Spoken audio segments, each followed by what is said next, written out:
Hi, and welcome to Intuitive Journey with Desiree. I am Desiree Holmes Scherini, your host, and I'm really delighted to have today as my guest, Dr. David Lipman. And I'm just going to give you a brief introduction.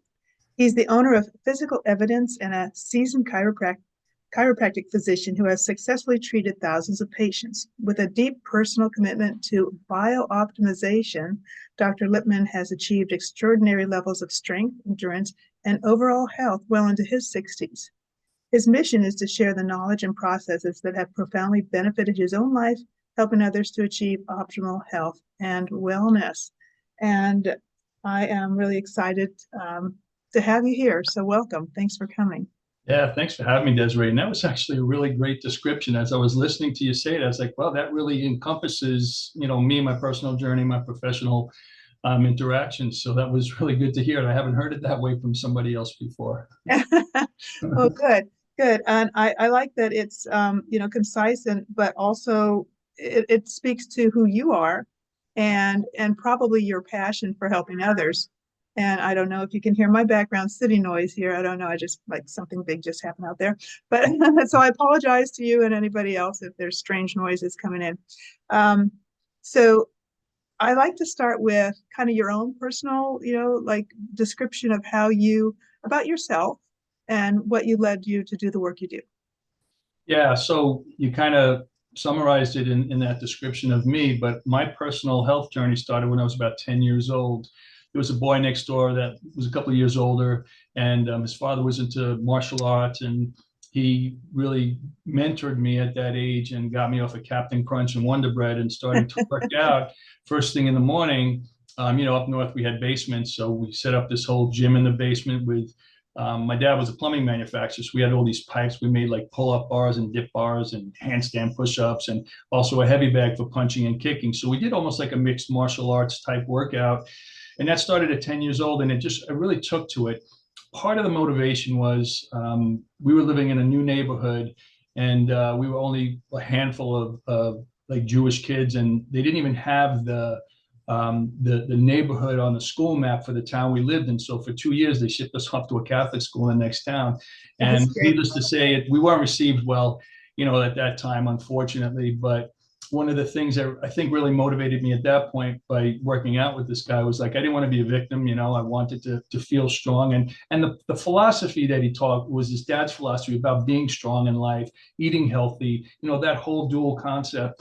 And I think that's probably like innately in me as a 10-year-old, what, aside from wanting to not be victimized and, the idea of being strong was something, that I really liked. I loved Superman, growing up, and Batman. So that was a little bit sort of in me anyway. So I just took to this process.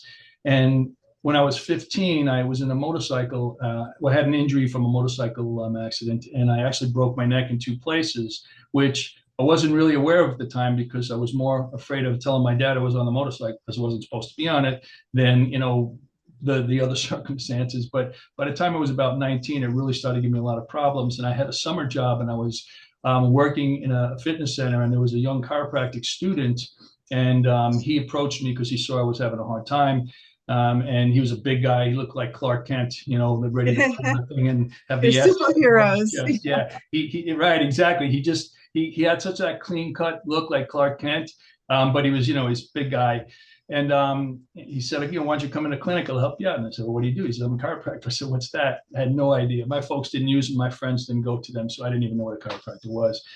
Anyway, he prevailed upon me. I was kind of led in that direction. He had taken x-rays and showed me that my neck was broken. I didn't know it when I was 15, but I saw when I was 19 that it was.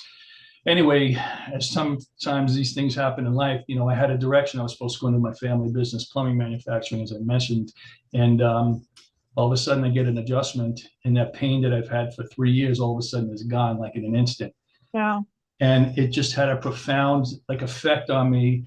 And I don't know what made me know it, but I knew that this was a direction I should have been taking, or I need to take now. And the hardest thing in the beginning was telling my dad I wasn't going to go in the family business, but the great guy that he was very supportive. And he said, so what do you want to do? I said, Dad, I think I want to be a chiropractor. He says, then you're going to be a chiropractor. And you're like, what is that? Yeah. Right. Like he didn't really know what it was at the time either. But anyway, it was great to have that support after feeling, compelled inside to want to follow into the family business, almost like an obligation, generationally. But because of how he was, and I just felt this strong urge that I was being pulled to something more purposeful than the family business I was going to, kind of be drawn into or inherit or whatever you might say. And I think the fact that I was exercising and eating better as a younger person when this happened, I think chiropractic spoke to me because it's all about getting the body to function and heal itself sort of from within. And so my whole, lifestyle personally has been, based on those things. And as I've gotten older and got into the degree program of chiropractic, learning actually more about the body than I knew obviously at the time, I got to appreciate, as time's gone on, the decades have gone on, really what causes musculoskeletal pain and why so many people today feel as, badly as they do. There's a whole host of, the modern world is killing us in so many ways. So there's a whole host of things that are coming at us that, 50, 60 years ago wasn't at the level it is now. And so I've been fortunate to continue my own personal health journey to help navigate a lot of those things as I've gotten older. But then I get to pass them on to my patients that are also suffering. I mean, I'm in my 60s and I feel like I'm in my 30s. I don't really just say that. I really do because of the things I do. And I have patients in their 30s that feel like they're in their 60s. Yeah. So I realized that, my broken neck is how God pushed me into the direction that he had planned for me that I had no idea about at the time. But in retrospect, I see how that's played out, and this is what I was purposed for. So anyway, that's sort of where I came from, the little circumstances along the way, and so where I am now. This idea of biooptimization is giving people a way to take control of their own health, be their own doctor, and invest in these things that can actually get their body healthy at the cellular level to be able to go through life, feeling better and performing and functioning better, instead of like how so many people, have the adage after 40, it's all downhill. You got to live with certain things. You don't. Yeah, I have to ask a question. So I noticed you have a little accent. I know you're in Florida now. That's not a Florida accent. When you said up north, where was that? Well, I could sound like I'm down here too. Yeah, you could. No. So where were you when you were? So I grew up in New York. I was born in Brooklyn, but lived in Queens for the first couple of years, and then moved to Long Island as my dad's business went from Queens to East Long Island. But we lived in Nassau County, South Shore, so we were on the water and got to go fishing. And I migrated down south after. Yeah, I mean, my grandparents lived down here, so I, growing up, I've been coming since I'm about 10 years old. I thought you have to be retired to live in Florida. I realized you don't have to be as I grew up. That's right. And I bet you do have, it's a great place to live. Mm-hmm. Yeah. Anyway, you brought up the biooptimization. And now is that I've never heard of it before. Is that a term that you coined for what you do? And if you would explain what that encompasses. Yeah, that's a great question. It took probably about 2 years for me to figure out what is it that we do here. Physical evidence had come to me a long time ago as I understood more about the musculoskeletal stuff. Low back pain, shoulder pain, knee pain, any of it. It doesn't really matter. But the evidence to me was that the body is a complete interactive mechanism. And the problem I see with healthcare in general is that we compartmentalize things. You have a knee problem, you torn your meniscus. They think that's the problem. That's the result of the problem. The problem is something far more biomechanical and ultramechanics. Unless somebody hits you with a hammer in the knee, or you got taken out in a football tackle, those things happen because of dysfunction in the way the body's holding itself, weight bearing, and moving. And those are the things that need to be addressed to correct the dysfunction that's causing pain. Pain management doesn't exist. And even the term kind of makes you feel like, well, you have to have pain. Let's see how we're going to manage it. Pain is not a lifestyle. And usually it's drugs that they want to. That's all they have. That's all they have to offer. But pain that's the wrong. Yeah. Right. But listen, I remember growing up, on the commercial on TV, it says you have a headache, take a Bayer aspirin, or, take an aspirin. Of course. But that's treating symptoms. And so I've become I understand the way the body is. How do we, fortify the body or remove obstacles for the body doing its own healing? The body nothing can heal the body like the body can heal itself. So like I said, sometimes there's certain obstacles to that or deficiencies in not letting that happen. So biooptimization is what I finally came up with to say, okay, what are we doing here? We're getting the body to optimally be able to heal itself. And that has many layers. On the musculoskeletal layer, it's a more global approach to any pain that's in the body. So even if you have low back pain, I'm working from like the ankles all the way up, to the shoulders and the neck and everything, because everything affects everything in the body. I tell my patients where they're feeling pain is not where it's coming from. It's where it's ending up. And the body functions together and it dysfunctions together.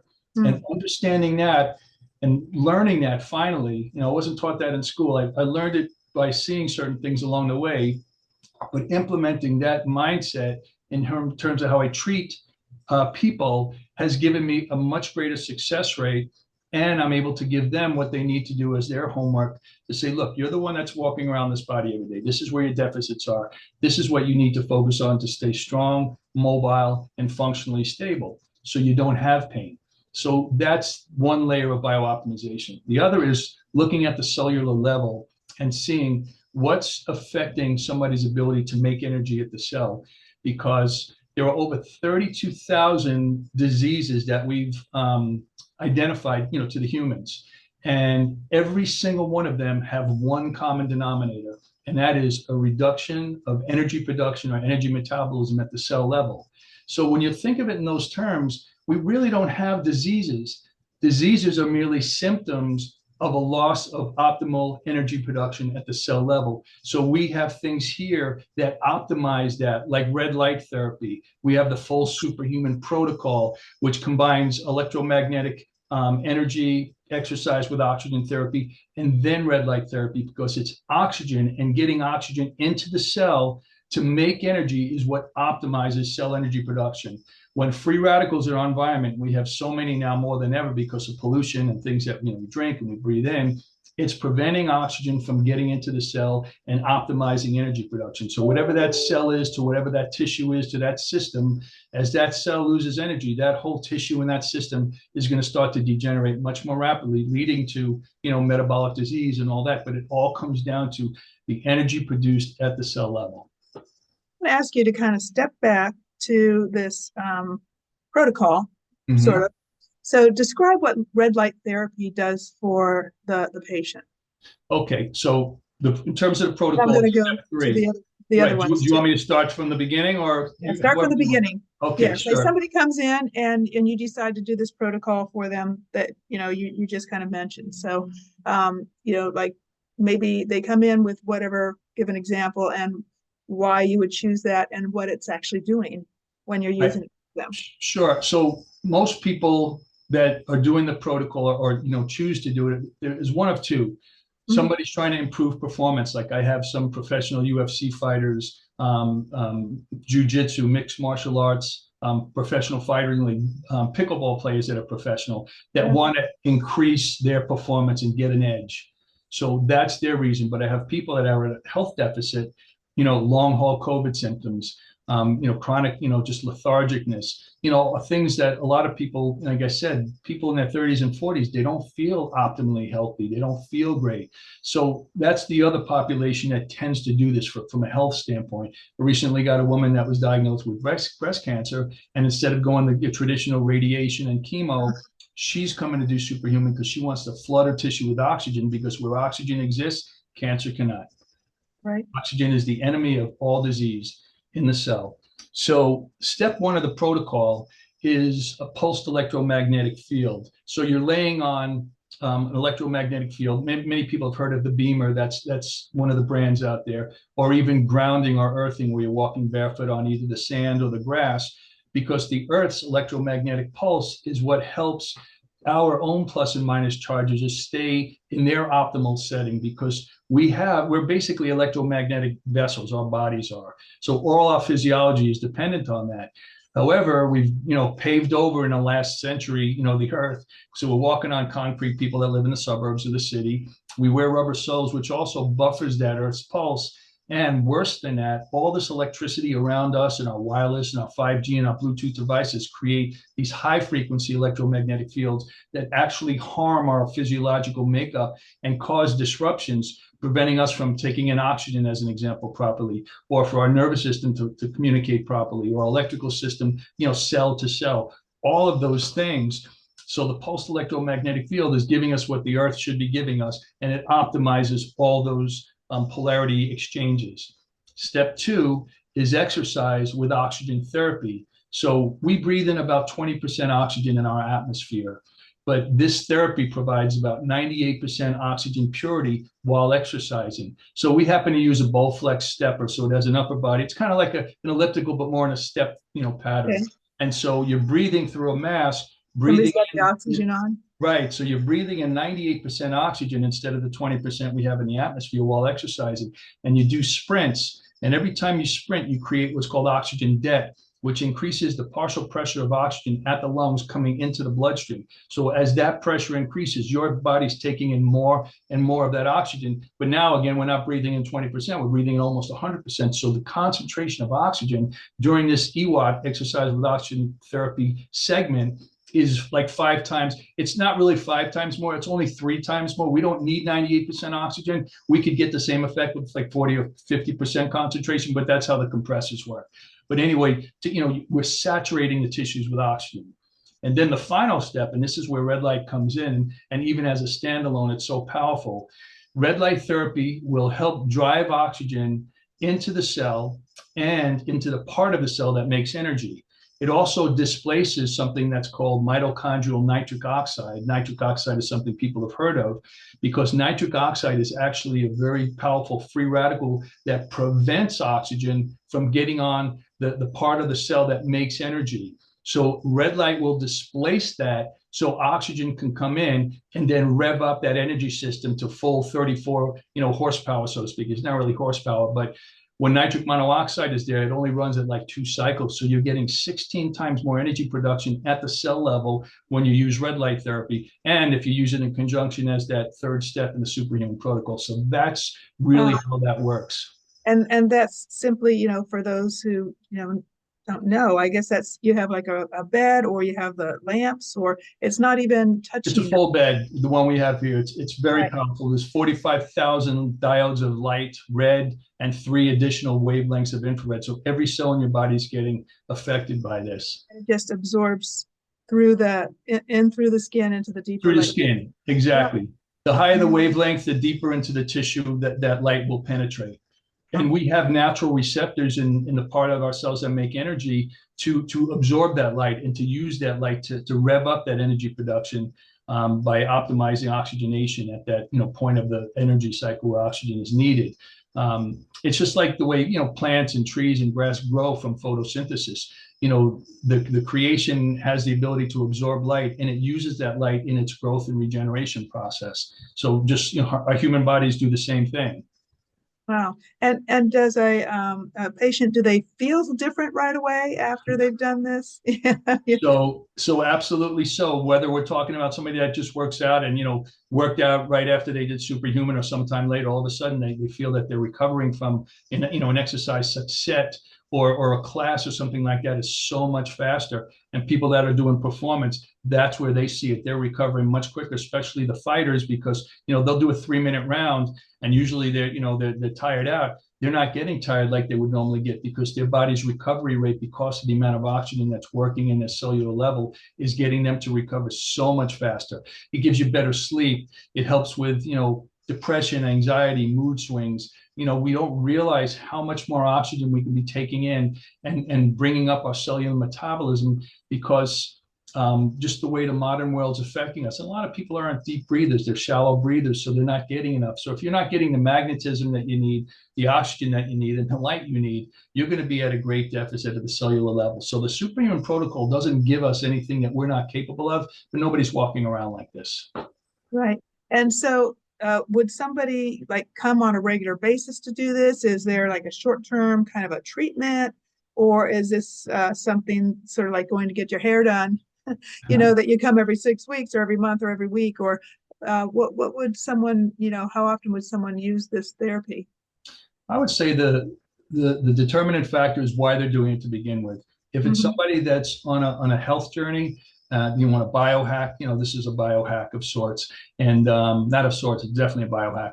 And it's a high level one. So somebody that decided that they want to include this in their lifestyle, they'll come anywhere from 2 to 5 times a week, depending on their schedule, if it allows. It takes about 35, maybe 40 minutes to get through the whole process. So I have people that have driven an hour and come 5 days a week, drove an hour each way to do this because they were committed from a health standpoint. They weren't feeling good, early 50s. And they wanted to turn their health around. So this was one piece that they had put in there, layer of getting to the bottom of why they don't feel well. And most people that have done that and started have never stopped. And they might break down from 5 to twice a week because at that point, after a few months, the maintenance might only be 2 times a week. But I've had people come through it and buy a system for their house because they want to do it forever and they don't want to pay me to do it. So they want to do it, every day, and they want to have it for their home. And I encourage that. But I'd say the people that are doing it for a particular sport, many times they'll do it for a month leading up to the tournament or whatever that thing that they're competing at, because that's going to give them that edge for about a month. Many times they'll try to get in again 3 to 4, 5, 6 times a week for that competitive edge. But so there's both, on there. I have some people that just never stop and some people that do it for a small period of time because they have a particular event in mind that they're trying to do it for. Okay. Wow. Yeah, it sounds amazing. Yeah, I'd sign up if I lived in Boca Raton. I would encourage you to. I would. There, right? Yeah. So back to the physical part, the actual, the head bones connected to the neck bone and all that. There is. Mm-hmm. So when you talk about, I know, and it's probably not exactly the same thing. When you talk about the pain, is not necessarily where you're feeling the source is not necessarily where you're feeling the pain. Mm-hmm. For example, I have a neck injury from diving headlong into the snow with a skiing accident. It kind of reminds me of you. I didn't break anything, but I sure did crunch a few things up and also left it alone. And, for the rest of my life, I'm like, oh, darn, right? And, but I found that I would get numbness in my hand or pain down the back, and I would think something's wrong with my hand. What's wrong with my hand? And I found out, not even from a doctor, I guess I figured it out for myself. Yeah, that it was my C6 and C7 or whatever compressing and sending this pain down here, and I thought something was wrong with my hand. So I think that is something that people don't realize that but physically you're talking about mechanically that say you messed up your neck and maybe you've got a problem in your elbow because of it. In addition, I have a friend who constantly was having the worst low back pain. And I was walking behind her one day and I realized she ever so slightly has one leg shorter than the other. Mm-hmm. And then she's got, so she's always like this, just off kilter. Mm-hmm. And of course that's going to mess you up. So can you talk more about an example, maybe a real life example of where you've had somebody who presented with pain and then you tracked it down to some other, actual localized source, or how you balanced them out? Every person that comes in here with pain that's not a result of a single incident, we'll call it that way, mm-hmm. that single trauma.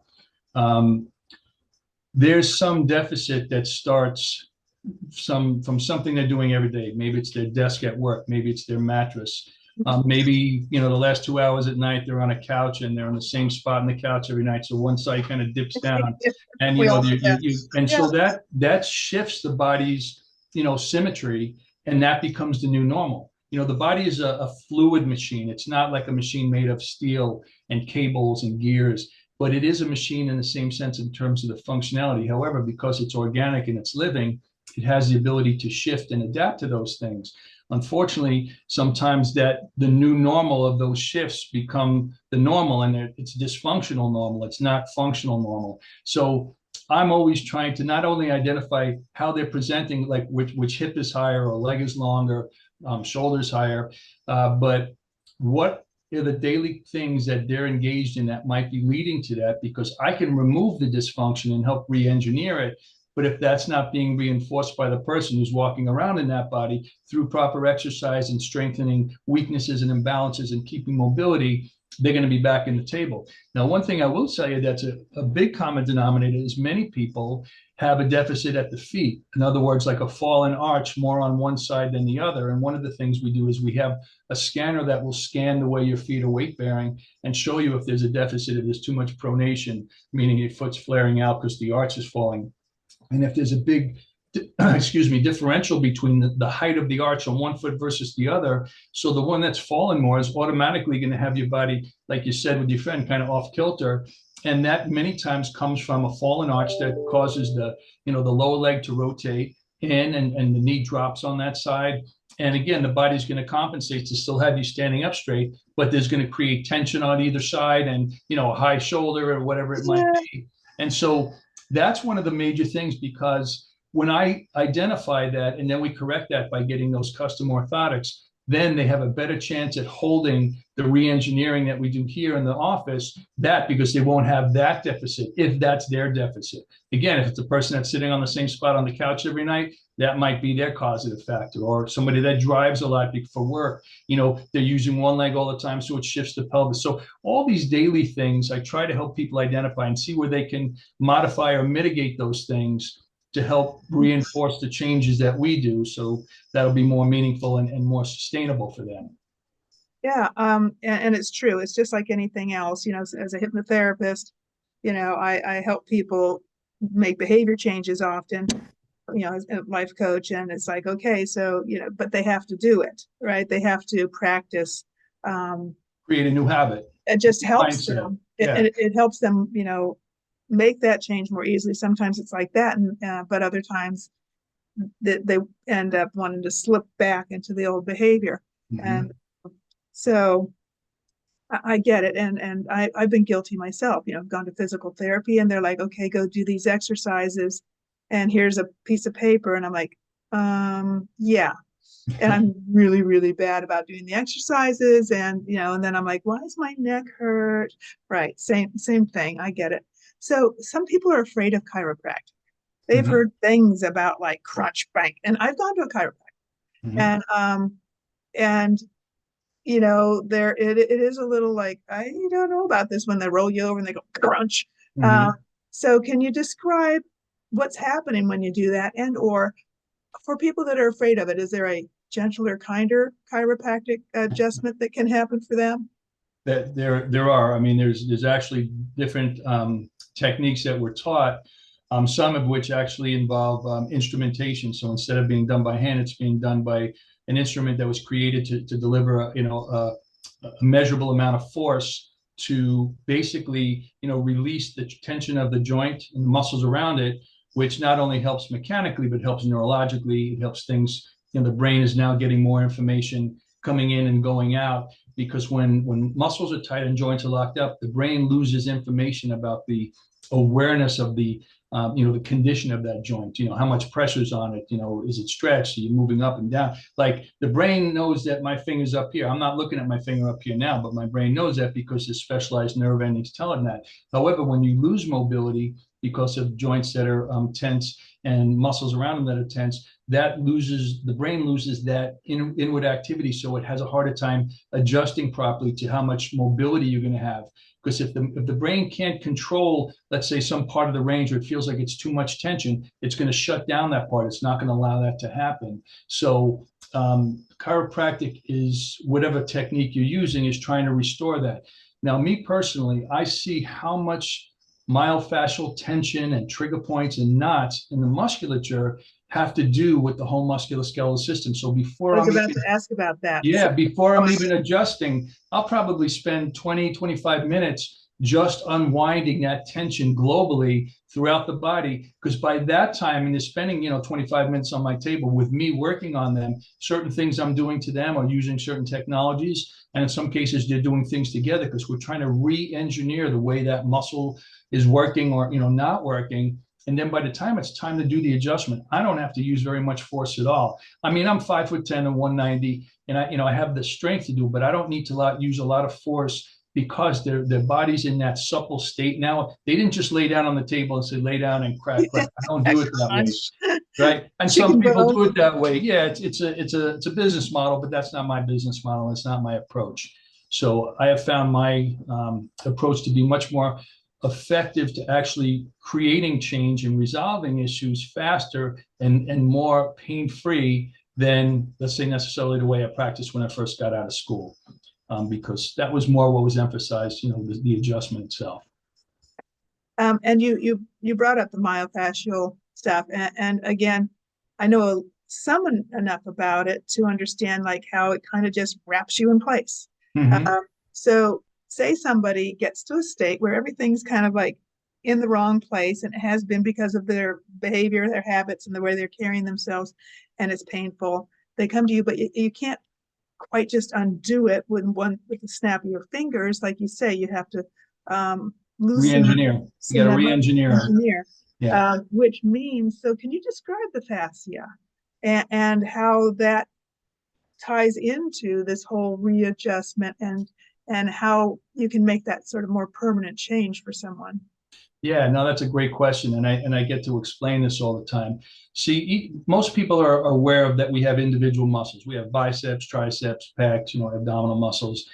But the fascia is like a wetsuit that is covering our entire body over those muscles, those individual muscles. And the fascia, very neurologically rich, helps to coordinate the global movements that we do. So individual muscles will connect and create combined movements with the help of fascia because of the way the neurology works. So individual muscles have direct nerve innervation, from the spinal cord and the spinal nerve roots, but it's the fascia that helps to integrate regional movements and full body movements. In the gym, you might be doing bicep curls, but that's not really a functional movement. Functional movement is when you're doing something where your entire body's moving, and that's where the fascia helps to coordinate, biceps, triceps, shoulder girdle, torso, and that kind of thing. So just like any muscle can get a knot or a trigger point, the fascia can also get that. It's a point of tension where you're losing the resilience and elasticity of that fascia.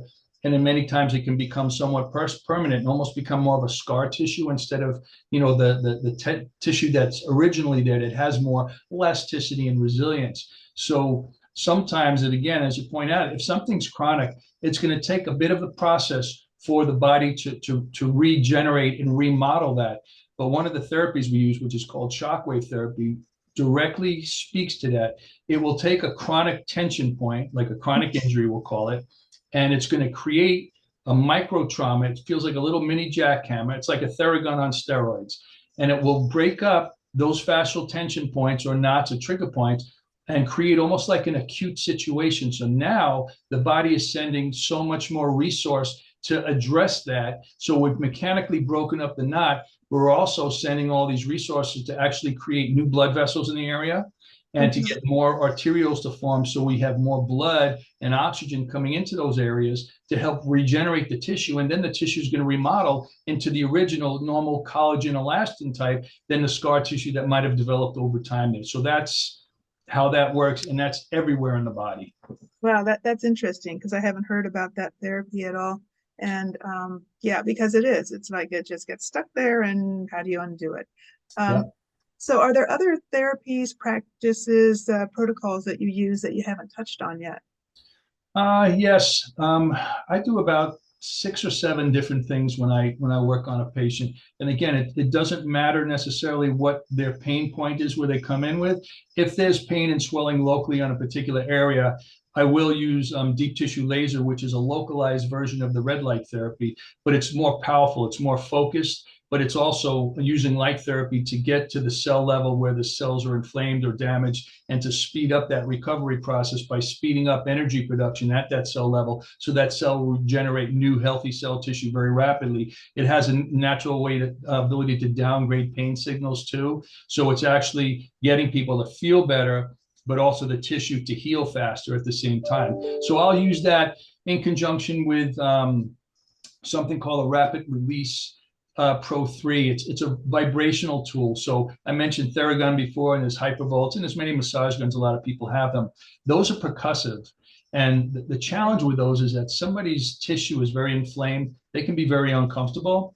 Yeah. But the rapid release Pro 3 is vibrational, and vibrational sensation will travel to the brain faster than pain signals. So you can take that same person with inflamed tissue that finds that the Theragun is just unbearable.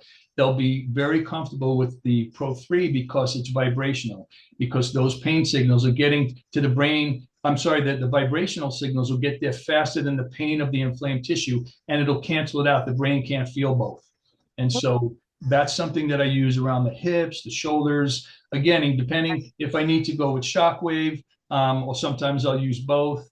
And then with the laser too, again, it all depends, but I'm using all these different modalities to help reduce pain and swelling, as well as unwrap that fascial and muscular tension, before we release the joint tension. And I'm not just doing the spine. I'll adjust feet and ankles and knees and hips and shoulders and elbows and wrists, because a lot of people have issues with those things too. And I'll be honest with you, I've had times, and the first time it happened, I couldn't believe it, but I realized that this is how interactive the body is. I had somebody come in here with really significant low back pain. I adjusted the foot and ankle, and the back pain went away. Right. Yeah. I'm your perfect candidate here because you name it, I've had something. And I had low back pain after having twins for the longest time, and it would come and go and whatever. But finally, one physical therapist looks at me, lays me on the table, touches my hips, and she picks up my leg and goes, and it was immediate. Was immediate.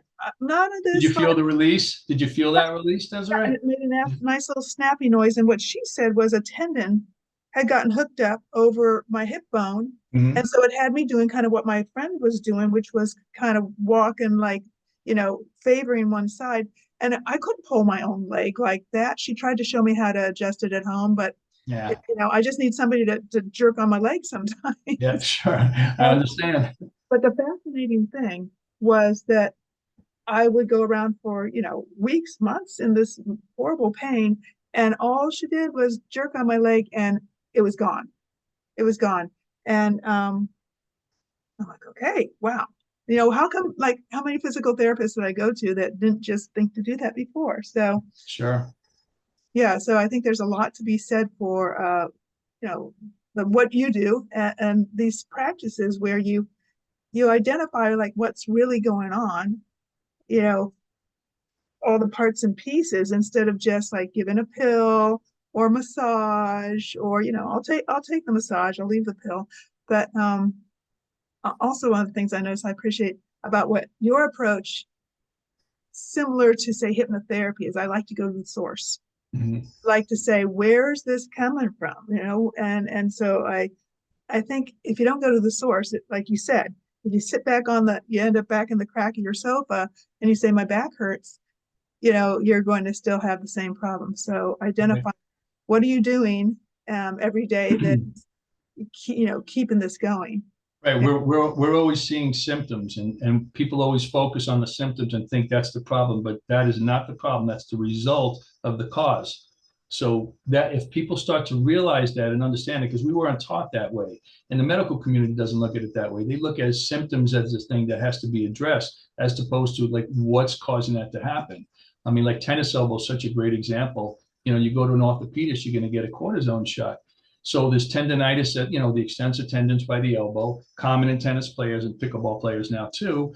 And the question that they don't ask is, why is the tendons upset there?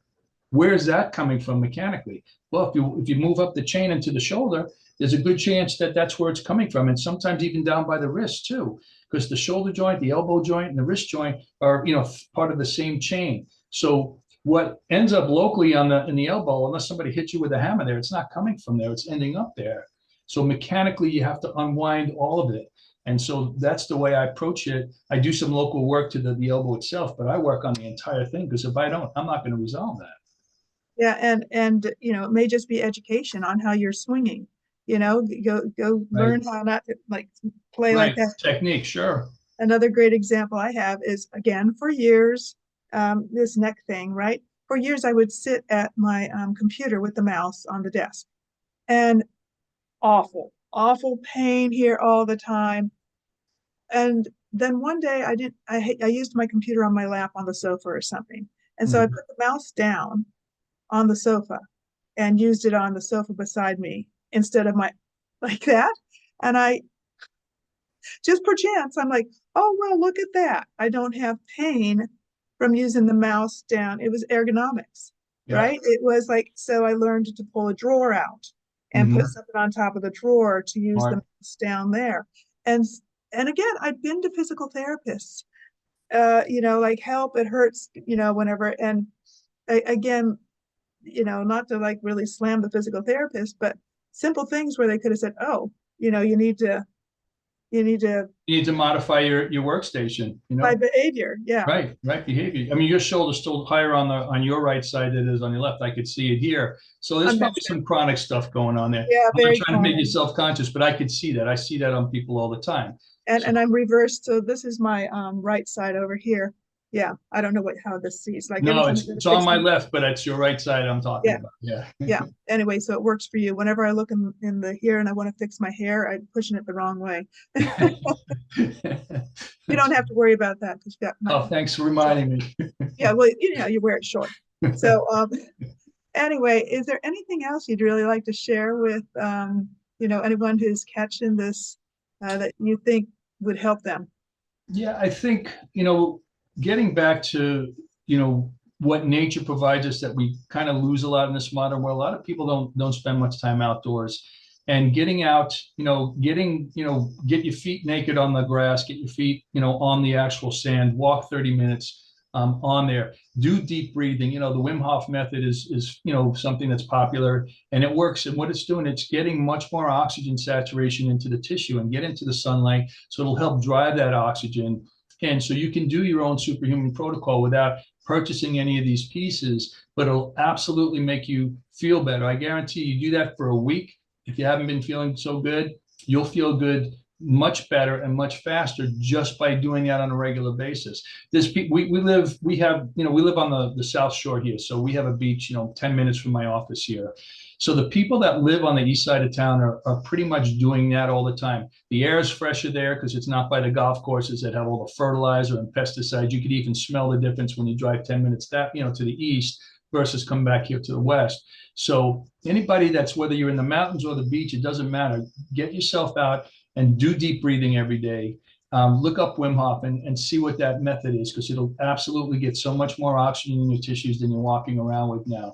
Get some sunlight and definitely get your bare feet onto the ground for 30 minutes a day. Those three things alone will really help get your body to function more the way that we have for centuries, but we've lost that. So that's one piece of advice. If you have red light therapy near you, absolutely, get involved. Go to a place that has it. They have panels for the house, but you want to try to get the most powerful one you can to get, the best result. But any red light is better than no red light. So that's something I would tell you to seek out, because that's going to help at your cell level to optimize the energy production of that cell, which is the key to health. The cell, the single, basic functioning piece of us that's of life, and that's our cells. So get that energy up. We also have some tests that we're able to identify any particular vitamin deficiencies that you have inside your cell, because what's in your bloodstream is not an indicator of what your inside intracellular nutrition is. That's where it matters. And also, many of us have what's called methylation issues in our ability to convert the nutrients from our foods or our supplements into the usable form the body can get. So identifying your methylation mutations, because about 40% of us have some kind of mutation that we've inherited from a parent or both parents. So it affects the way we're able to convert nutrients into the things that we need to make hormones and neurotransmitters and amino acids and B vitamins and enzymes and all the things that we need to function optimally. So sometimes it's a simple thing of identifying what you're not getting and what your cells aren't getting, and getting those things with custom vitamins that will specifically address your deficiencies intracellularly and in the form they need to be so your body can utilize them. So between that and doing a natural superhuman protocol, red light therapy, or obviously coming into my office and doing superhuman protocol, those are things that somebody can really give such a boost to their health to get their body bio-optimized. There it is. Thank you. And I will have details in the details for people to find you, but how can people find you if they want to work with you in person? Yeah, so on Instagram, we're Boca Raton Chiropractor, and Physical Evidence is the name of the business. It's in Boca Raton, Florida, Physical Evidence. Dr. David Lipman, that's me, of course. And we have decent presence on Facebook and Instagram. So you could also see some of the processes that I've discussed here today, sort of in effect, and, some of the short videos that we have that you can kind of see, especially if you go to a chiropractor, physical therapist, many people see these things and say, wow, I've been going to chiropractic 10 years, so you never did this or that, kind of thing. And again, not to pat myself on the back, I consider myself grateful to have found these things and be able to bring them into practice and use them. And I think the fact that I don't take insurance allows me to be much more expansive on the things I can offer, because when you take insurance, you're only able to offer the things that insurance pays for. I mean, that's the business model. And I didn't want to be, hamstrung by that. I don't want to work for insurance companies. I want to work for patients. I'm with you there. With the work I do too, there's so many things that if I was, a licensed counselor or some sort, I wouldn't be allowed to do many of the things that I find help my clients quite a bit. So nothing against being able to take insurance, but yeah, there's a freedom, isn't there, to expanding the benefit to the patient. Value. It's all about value, really. Anyway, I just want to thank you. I'm going to set up for ending this, but I want to thank you for being here, and everyone, the details will be in there, and I'm grateful that you came to take time and talk to me. I'm excited. It was my pleasure. I enjoyed sharing with you and hearing more about you. I'd like to know at some point more about your process. Maybe I'm going to have you on my podcast so you can tell me all about that. I would love that. I would love that, because I really think they can go hand in hand very well. And what occurred to me was, I think of myself as mind, body, spirit, and you're sort of like body, mind, spirit. So it's like, now we just need a minister or something. But yeah, you kind of come from the vessel approach, vessel. Yep. And I come from the mind approach, and the two of those together. You need both, yes. Magical. Anyway, so thank you, and look forward to talking to you again. Same. Thank you again, Desiree.